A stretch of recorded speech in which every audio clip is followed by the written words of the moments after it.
অনেকে জিজ্ঞাসা করেছেন যে কেক খাওয়া যেতে পারে কিনা, খেলে কতটা খাওয়া যেতে পারে, রোজই খাওয়া যাবে কিনা।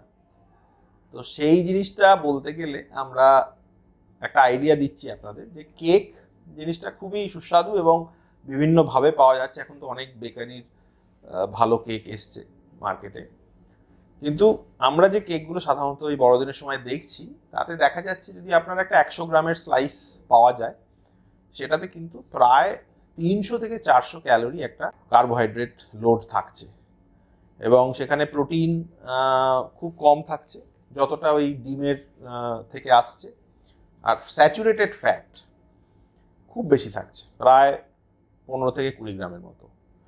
তো কেক কিন্তু নিউট্রিশনালি খুবই একটা এনরিচড খাবার, কিন্তু মাথায় রাখতে হবে যাদের ডায়াবেটিস আছে এবং যাদের হার্টের সমস্যা আছে তাদের ক্ষেত্রে কিন্তু এই স্যাচুরেটেড ফ্যাট এবং এই হাই কার্বোহাইড্রেট লোড, এই দুটোই কিন্তু বেশ সমস্যা করতে পারে।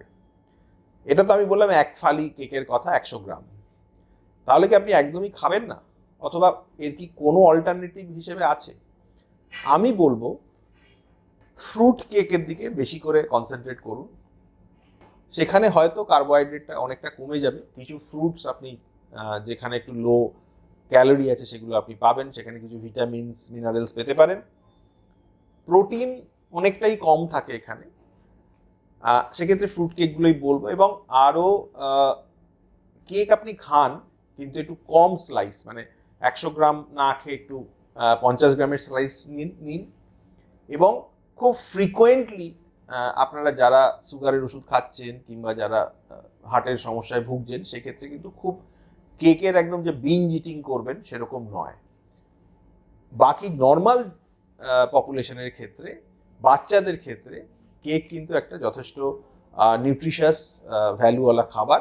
উৎসবের সময়টাতে অবশ্যই কেক খাবেন, কিন্তু একটু বুঝে শুনে।